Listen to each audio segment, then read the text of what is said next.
কল্পনা এঘৰ দুঘৰকৈ ইকানে সিকানে গৈ তোৰ মোৰ ভাল পোৱাবোৰ গোটেই গাঁওখনৰ মানুহে জানিছে দে। কালি মোক মায়ে সুধিছে বোলে এয়া মই কি শুনিছোঁ মই বোলো তই যি শুনিছ ঠিকেই শুনিছ। মই ভাস্কৰক ভাল পাওঁ আৰু তাৰ লগতে বিয়াত বহিব বিচাৰোঁ। কিন্তু মোৰ বৰ ভয় লাগে এই ৰত্ন কাকতিয়ে মোক বৰ আমনি কৰে। স্কুলত সৰু সৰু ল'ৰা ছোৱালীকেইটাক পঢ়াবলৈ মই স্কুলখনলৈ যাওঁ আৰে তেতিয়াও সি আমনি কৰি থাকে গৈ। মোক কয় তই ভেঞ্চাৰ স্কুলতহে চাকৰি কৰিছ, মোলৈ আহিবি বৰ সুখত ৰাখিম। কিয় বাৰু ই মোৰ পিছ নেৰা হৈছে? তাৰ চৰিত্ৰ তেনেকুৱাই, যাৰ চৰিত্ৰ সেইবোৰ চৰিত্ৰ মৰোতেহে যাব, এনেইতো এনেকুৱাই হৈ থাকিব। বাদ দে তাৰ কথা, সেইটোনো কি? সি কৰোঁ বুলিলে বহুত ডাঙৰ কাম কৰি দিব, ভয় লাগে মোৰ তালৈ, কিবা গুণ্ডাৰ দৰে। তই জাননে আজিকালি স্কুললৈ যাওঁতে মই ৰঘুক মোৰ লগত ওলাবলৈ কৈছোঁ। ৰঘু তোৰ মোৰ পিয়ন, আমাৰ বেষ্ট ফ্ৰেণ্ড। ৰঘুৱে তোক ক'ব, মই তাক আজি ৰাতিপুৱাই কৈছোঁ ৰঘু ৰত্ন কাকতিলৈ মোৰ কিন্তু ভয় লাগে, তই মোৰ লগত ওলাব লাগিব। মই স্কুললৈ যাওঁতে সি কৈছে মই তোৰ লগত আছোঁ, তোৰ সহায় কৰিবলৈ যদি মই হাতত দা এখনো নিব লাগে তেন্তে লৈ যাম। তোৰ মোৰ ভাল পোৱাৰ প্ৰথম সাক্ষী ৰঘু। ৰঘুৱে আমাক বহুত হেল্প কৰিছে আৰু আগলৈকো কৰিব। তোৰ মোৰ বিয়াখনো সোনকালে পাতিবি আৰু। মায়েও সদায় মোক বিয়াৰ কথাকে কৈ থাকে, দেউতা থকা হ'লে বোলে অত দিনে মোক বিয়া দি দিলেহেঁতেন, লোকৰ ঘৰত বোলে 2-3টা ল'ৰা ছোৱালী জন্ম দি মই সুখৰ ভাত খাই থাকিলোহেঁতেন। মোৰ মা দেউতায়ো কৈ আছে বিয়াৰ কথা। ৰচোন মোৰ সংস্থাপন এটা হৈ লওক, তাৰপিছত আমাৰ বিয়াৰ কথা ভাবিম। তোৰ বাবে যদি গোটেই জীৱনটো মই ৰ'ব লাগে ৰৈ থাকিম, ন' টেনশ্যন ভাস্কৰ। টেনশ্যনটো মই নলওঁৱেই, জানো তই যে মোক তোক নিজতকৈও বেছি ভাল পাৱ। আৰু তই জানো মোক ভাল নাপাৱ? পাগলী, এই প্ৰশ্নটো তই মোক সোধাতকৈ নিজক সোধ যে তোক ভাস্কৰে কিমান ভাল পায়। মই জানো তোৰ হৃদয়খনত যে কেৱল মইহে আছোঁ, তোৰ কল্পনাৰ সাগৰত উঠি ভাহি এই কল্পনাহে আছে। ঠিকেই কৈছ। মাজনীও কথাবোৰ ভাল হোৱা নাই, কিন্তু গাঁৱত সকলোতে বুবু বাবা চলিছে। তই স্কুল এখনত চাকৰি কৰি আছ, লাগিলে স্কুলখন ভেঞ্চাৰে নহওক কিয়, তই এতিয়া শিক্ষয়িত্ৰী। এগৰাকী শিক্ষয়িত্ৰী হৈ গাঁৱৰ ল'ৰা এটাৰ লগত নৈ পাৰত, ৰাস্তাত, আকৌ এই পথাৰত কিহৰ ইমান কথা তাক ভাল পাইছ ঘৰৰ মানুহ আনি ঘৰত ক'বলৈ ক, মই তালৈকে তোক বিয়া দিম। কিন্তু এইবোৰ মই ভাল নাপাওঁ। মা, গাঁৱৰ মানুহৰনো কাম কি? গাঁৱৰ মানুহে কোনে কাক ভাল পাইছে, কাৰ লগত কথা পাতিছে, কি কথা পাতিছে, এইবোৰতহে বেছি গুৰুত্ব দিয়ে। গাঁওখনত আমি সমাজ পাতি আছোঁ, গাঁৱৰ মানুহে কিবা কথা উলিয়ালে বা কিবা কথা ক'লে আমাৰ গাত লাগিবই, বা আমি সেইবোৰ মানি চলিবই লাগিব। দেউতা নাই, দেউতাৰ অবিহনে আমি মানুহৰ 2-এটা টান কথাও শুনিব লাগিব, সেয়া সহ্য কৰিব পাৰিব লাগিব। আৰু এতিয়াতো তই ভুল কৰিছ, এয়া গাঁৱৰ মানুহে ভুল কৰা নাই, তই এনেকুৱা সুবিধাই দিছ তোক লৈ মানুহে কথা উলিয়াবলৈ। মা, তই একেবাৰে চিন্তা নকৰিবি, ভাস্কৰৰ নিজৰ কিবা এটা সংস্থাপন হোৱাৰ পিছত তাৰ আৰু মোৰ বিয়া হ'ব।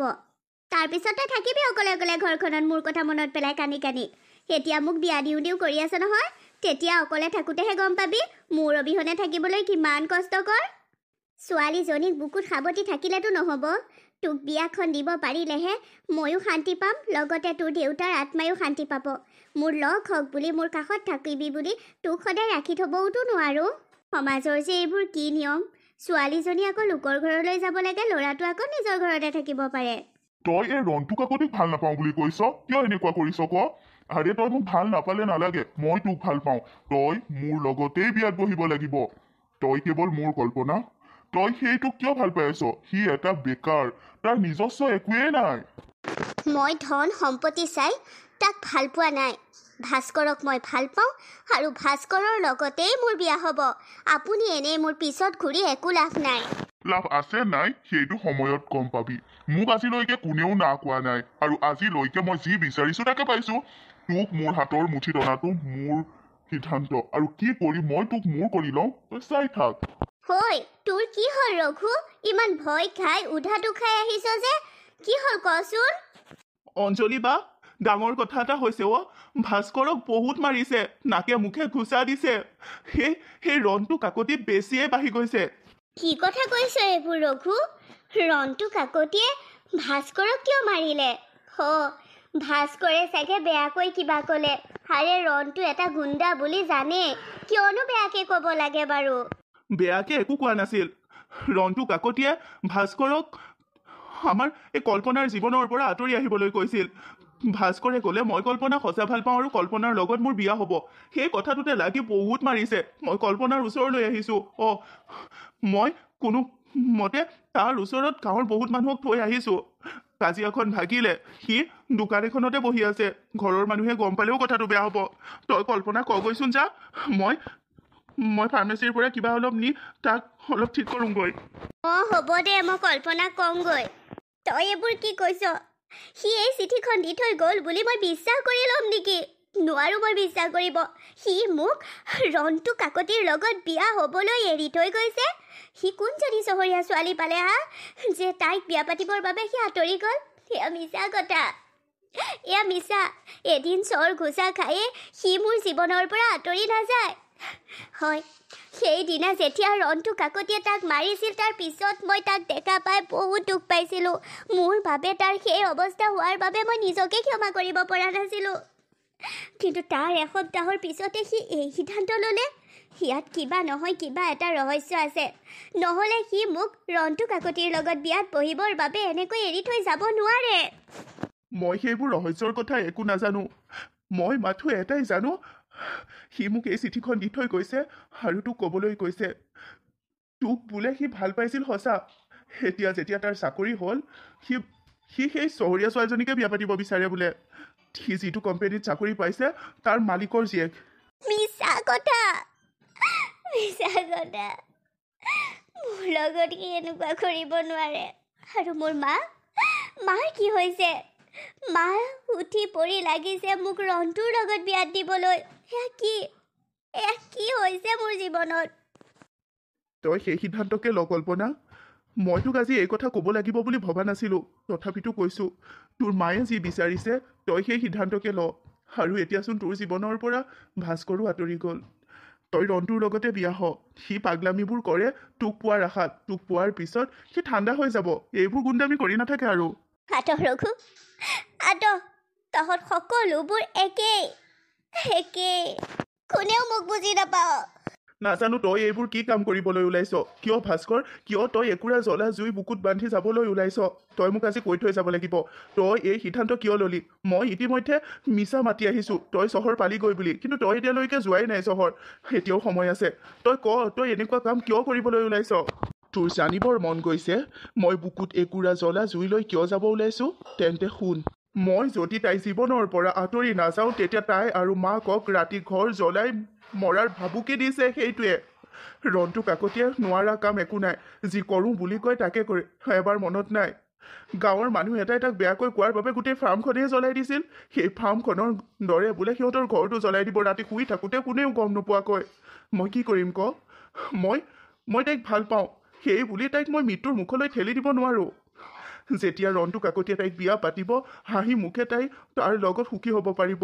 হয়, প্ৰথম এবছৰ দুবছৰলৈ মই তাইৰ মনত থাকিম। তাৰপিছত লাহে লাহে তাই সংসাৰত সুখী হ'ব আৰু মোক পাহৰি যাব। নাই, তোক সহজে কল্পনাই পাহৰিব নোৱাৰে। সময়ত মোক পাহৰি যাব। মই এই সিদ্ধান্ত ঠিকেই লৈছোঁ। মোক আৰু বাধা নিদিবি। কি হ'ল মাকন, তই কানি কানি মোক এইবোৰ কথা কৈছহি যে? ৰন্টুৱে তোৰ ছোৱালীক বিয়া পাতিব বুলি তইচোন আনন্দিত হৈছিলি। লগতে তহঁতে বিয়াৰ যো যাও কৰিছিলি।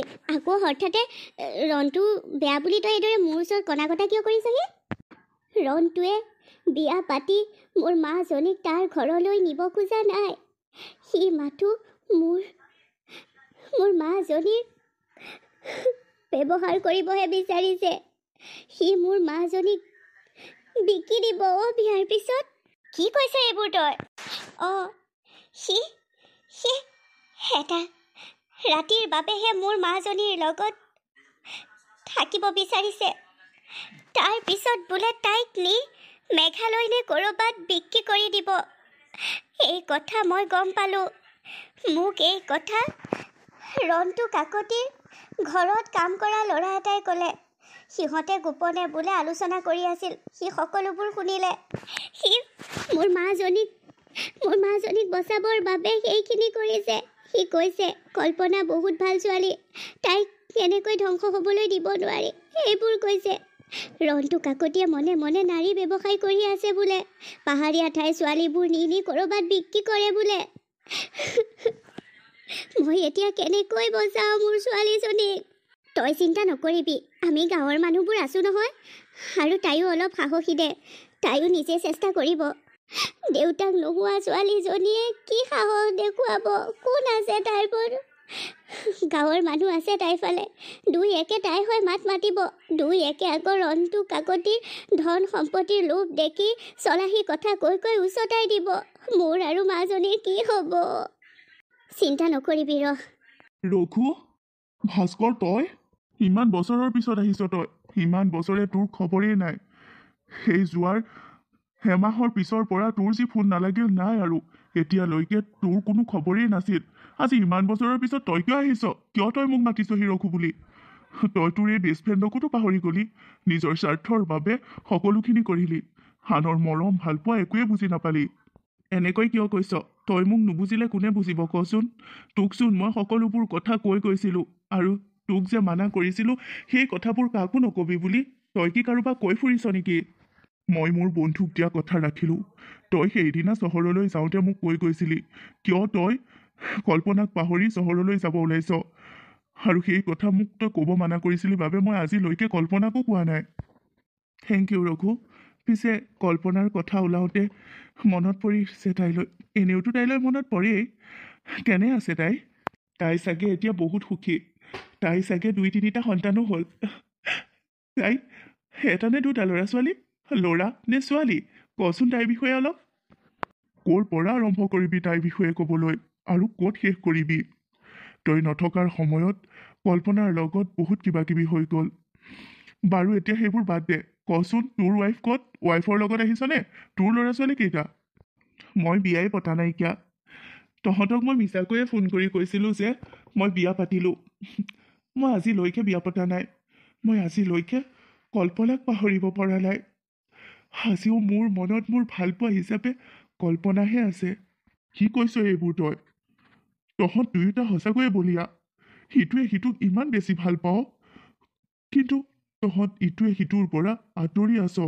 এতিয়া সেইবোৰৰ একো লাভ নাই, কাৰণ কল্পনা এতিয়া নিজৰ সংসাৰত সুখী। আৰু মই এনেকৈয়ে সুখী দে। তাইক চাবলৈ মন গৈছে, সেইবাবে বহু বছৰৰ পিছত আহিছোঁ গাঁৱলৈ। তাইক আঁৰ কৰি হ'লেও মই তাইক চাব লাগিব। কল্পনাই বহুত সংগ্ৰাম পাৰ কৰিবলগীয়া হ'ল। তই একেবাৰে তাইক অকলশৰীয়া কৰি দিলি। যিজন ল'ৰাৰ লগত বিয়া হৈ তাই সুখৰ সংসাৰ হ'ব, তোক পাহৰি যাব বুলি ভাবিছিলি, সেই ল'ৰাজনে তাইৰ লগত নানাখিনি কৰিলে। তাইক এটা ৰাতিৰ বাবেহে নিজৰ কৰিব বিচাৰিছিল। তাৰ পিছত ৰন্টু কাকতিয়ে তাইক নি ক'ৰবাত বিক্ৰী কৰি দিয়াৰ প্লেন বনাইছিল। এই কথাবোৰ সিহঁতৰ ঘৰত কাম কৰা ল'ৰাজনে সকলোবোৰ শুনিছিল যেতিয়া ৰন্টু কাকতিয়ে দেউতাকৰ লগত প্লেনটো কৈ আছিল। আৰু দৌৰি আহি সকলোবোৰ কথা সেই ল'ৰাজনে কল্পনা আৰু মাকক কৈছিল। তাৰ পিছৰ পৰাই আহি গ'ল তাইৰ সংগ্ৰাম। কি হ'ল তাৰ পিছত? কত যে কি কৰা নাই ৰন্টু কাকতিয়ে। তাইক মাৰিবলৈ চেষ্টা কৰিলে, তাইৰ মাকক মাৰিবলৈ চেষ্টা কৰিলে। ৰন্টু কাকতিৰ ফালে গাঁৱৰ আধা মানুহ আৰু তাইৰ ফালে গাঁৱৰ আধা মানুহ। পিছত বাৰু তাইয়ে জয়ী হ'ল। এদিন ৰাতি তাহাঁতৰ ঘৰটো জ্বলাই দিলে। ৰাতি গৰম গৰম তাপ পাই সাৰ পাই দুয়োজনীয়ে দেখা পাইছে ঘৰ জ্বলিছে। কেনেবাকৈ ওলাই আহোঁতে মাকক বহুত পুৰিলে, আনফালে তাইকো বহুত পুৰিছিল। তেনেকৈ ওলাই আহিল। পিছদিনা হস্পিটেলত দেখাই মেলি দুয়োজনীক সুস্থ কৰাইছিল গাঁৱৰ আধা মানুহে। তাৰ পিছতে পুলিচ ষ্টেচনত খবৰ দিয়া হ'ল। পুলিচেওনো ক'ত সাধাৰণ মানুহৰ কথা শুনিব। কিন্তু ভাগ্য ভাল, নতুনকৈ এজন OCয়ে জইন কৰিছিল। তাৰ পিছত সকলোবোৰ ঠিক হৈ গ'ল। তাত ৰন্টু কাকতিৰ নামৰ ফাইল দাঙোতে দাঙোতে এটা ফাইলত মানুহজনৰ হাত পৰিল, আৰু সেই ফাইলটোৱেই কাল হ'ল ৰন্টু কাকতিৰ বাবে। বৰ্তমান ৰন্টু কাকতি যাৱজ্জীৱন কাৰাদণ্ডৰে জেলত আছে। সেইবোৰ খবৰ মই একেবাৰে নাপাওঁ। এজনী নাবালিকা ছোৱালীক ধৰ্ষণৰ গোচৰত আৰু সেই ছোৱালীজনী হত্যাৰ গোচৰত তাক যাৱজ্জীৱন কাৰাদণ্ডত দিয়া হ'ল। সেই OCজনৰ সৈতে বহুত ভাল এতিয়া কল্পনাহঁতৰ, ঘৰলৈ অহা যোৱা কৰি থাকে। কল্পনাই দাদা পাতি লৈছে। তই আহিছই যেতিয়া এবাৰ কল্পনাক খবৰ লৈ গৈ যা। বহুত সংগ্ৰামৰ সন্মুখীন হ'ল তাই। কিমান বাৰ যে তাইক মৃত্যুৰ মুখলৈ ঠেলি দিছিল, এবাৰতো গতিয়াই দিছিল, পানীত কক বকাই আছিল। আমি বোৰেহে বচাই আনিছোঁ কল্পনাক। মাকৰ লগতো যে কত কি কৰিছিল। কল্পনাই বহুত সংগ্ৰামৰ পাৰ কৰিলে। মই কিয় কল্পনাক এৰি থৈ গৈছিলোঁ? মোৰ কল্পনা ইমানবোৰ কষ্ট সহিবলগীয়া হ'ল। হয়তো মই থকা হ'লে এনেকুৱা নহ'ল হয়। এতিয়াহে বুজিছ তই। যা কল্পনাৰ ওচৰত। হে প্ৰভু, এইবাৰ ইহঁতৰ মিলন কৰাবা। বয়স হ'ল যদিও দুয়ো এতিয়া একেলগে জীৱনৰ বাকীখিনি সময় যাতে পাৰ কৰিব পাৰে। তই মোক যিদৰে এৰি থৈ গৈছিলি, মই সেইদৰেই আজিও আছোঁ। মই তোক ভাল পাইছিলোঁ। তোৰ লগত মোৰ জীৱনটোৰ সপোন দেখিছিলোঁ। তই ক'ত সাহস পালি মোৰ সেই সপোন ভাঙি তই আঁতৰি যাবলৈ? তই ক'ত সাহস পালি মোৰ আশাবোৰত চেঁচা পানী ঢালিবলৈ? কিয় তই মোক এনেকুৱা কৰিছিলি? হাজাৰটা প্ৰশ্ন আছে তোৰ ওপৰত মোৰ, কিন্তু নুসুধো দে। সেই প্ৰশ্নবোৰৰ উত্তৰ বিচাৰি এতিয়া কোনো লাভ নাই। এতিয়া সেইবোৰ পাহৰণিৰ সোঁতত সুটি গুচি গ'ল। সেইবোৰক মনত পেলাই কোনো লাভ নাই। তই আহিছ বহু বছৰৰ পিছত মোৰ খবৰ ল'বলৈ। ব'ল ভিতৰত ব'ল আৰু চাগৈ মোৰ বুঢ়ী মা কিদৰে জীৱন মৃত্যুৰ লগত যুঁজি আছে। আৰু লাল চাহ একাপকৈ খাই যাগৈ বৈ। মাৰ স্বাস্থ্য একেবাৰে বেয়া নেকি? ঘৰটো ৰখীয়া হৈ আছে, মোৰ ৰখীয়া হৈ আছে। আৰু তোক কি ক'ম, নিজেই চাই লগৈ ব'ল। ৰন্টু কাকতিয়ে তোক বহুত বেছি ভাল পাওঁ বুলি কৈ আছিল, আৰু তাৰ অভদ্ৰামীবোৰ বেছিতকৈ বেছি হৈ গৈছিল। সেইদিন যেতিয়া সি মোক দুটা ঘোচা দিছিল আৰু সি মোৰ ওচৰত অভিনয় কৰি কান্দিছিল যে তোক নাপালে সি গোটেইবোৰ ধ্বংস কৰাৰ লগতে নিজেও ধ্বংস হৈ যাব, তেতিয়া মোৰ এনে লাগিছিল যেন সি তোক সঁচাকৈয়ে বহুত বেছি ভাল পায়। সেয়ে মই আঁতৰি দিছিলোঁ। মই ভাবিছিলোঁ তোক সি সুখত ৰাখিব আৰু লাহে লাহে তয়ো তাৰ প্ৰেমত পৰিবি, লগতে তোৰ মাও সুখী হ'ব। কিন্তু ভবা নাছিলোঁ যে তোৰ সুখবোৰ কাঢ়ি নিব, তোক এনেকুৱা অৱস্থাত এৰি থৈ যাব। তই কি ভাবিছ তোৰ প্ৰতি থকা মোৰ ভালপোৱাবোৰ মিছা আছিল? মই সহজতে তোক পাহৰি আনক আঁকোৱালি ল'ম? যিমানেই বেছি মোক ভাল নাপাওঁ কিয়, তোৰ বাহিৰে মই আন কাকো ভাল পাব নোৱাৰিলোঁ। আজিও মই সেইদৰেই আছোঁ। তই মোক ৰন্টু কাকতিৰ লগত বিয়াত বহিবৰ বাবে এৰি থৈ গ'লি, মোক অকলশৰীয়া কৰি থৈ গ'লি জাননে? হৈ ভাস্কৰ, তই নথকাৰ সময়ত মোৰ লগত বহুতখিনি হৈ গ'ল, যিখিনিৰ তোক আজি কৈ মই শেষ কৰিব নোৱাৰোঁ। ৰঘুৱে মোক সকলোবোৰ ক'লে, মই সকলোবোৰ জানিলোঁ। মোৰ অবিহনে তোৰ লগত কি হৈ গ'ল। আজি মোৰ নিজৰ ওপৰতে খং উঠিছে। কিয় মই সেই সময়ত তাৰ চলাহী কথা শুনি তোক এৰি থৈ গ'লোঁ? কিয় মই তোক তাৰ লগত বিয়াত বহি তই তাৰ লগত সুখী হবি বুলি ভাবি এৰি থৈ গ'লোঁ? তই যিদৰে আজিও মোৰ অবিহনে মই এৰি থৈ যোৱাৰ দৰেই আছ, ময়ো সেইদৰেই আছোঁ। ময়ো এতিয়ালৈকে কাৰো লগত বিয়াত বহা নাই। কি? তই আজিও বিয়া পতা নাই? শুনিছিলোঁচোন তই বিয়া পাতিলি, তোৰ সন্তানো আছে। সেইবোৰ খবৰ মই মিছাকৈয়ে দিছিলোঁ, যাতে মই বিয়াত বহিলোঁ বুলি তই খবৰ পাই তয়ো তাৰ লগত সুখী হ বুলি। এতিয়া মই সকলোবোৰ ঠিক কৰিম। এতিয়াৰ পৰা তোৰ সকলো দায়িত্ব মই ল'ম। মই তোক বিয়া পাতিম। তোৰ মোৰ সঁচা ভালপোৱাৰ আজি মানে এতিয়া সফল হ'ব।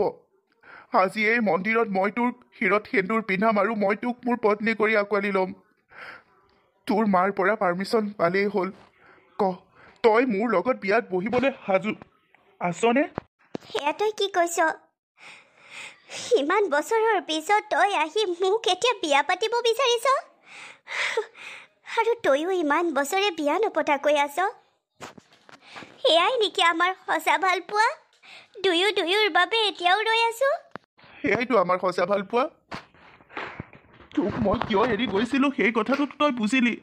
তোৰ মা আৰু তোৰ একো অপকাৰ নহ'বৰ বাবে তাৰ দম আৰু অভিনয়লৈ ভয় কৰি মই তোক এৰি থৈ গৈছিলোঁ সেইদৰে। আজি মই উভতি আহিছোঁ। তই মোৰ লগত বিয়াত বহিবলৈ সাজু আছনে ক তই মোৰ ভাল পোৱা, তই মোৰ জীৱনৰ এক উজ্জ্বল নক্ষত্ৰ। মই তোৰ লগত বিয়াত বহিবলৈ সাজু। বল দুয়ো মাৰ আশীৰ্বাদ আৰু পাৰ্মিশ্যন লৈ মন্দিৰত বিয়াত বহোঁগৈ। দাদা নবৌয়ে মোক নামাতে, মোৰ মুখলৈও নাচায়। মই ৰঘুৰ ঘৰতহে আছোঁ। মা দেউতা থকা হ'লে মোক আঁকোৱালি ল'লেহেঁতেন। এতিয়া মোৰ পৰিয়ালৰ কোনোৱেই নাই। তোৰ আৰু মাৰ লগতেই মই মোৰ ভৱিষ্যত লিখিম। সঁচা ভালপোৱাৰ পৰীক্ষা দুয়ো দিলোঁ। এতিয়া মাথো উত্তীৰ্ণ হোৱাৰ দিশত। আমি পাছ কৰিলোঁ। তই ঠিকেই কৈছ কল্পনা।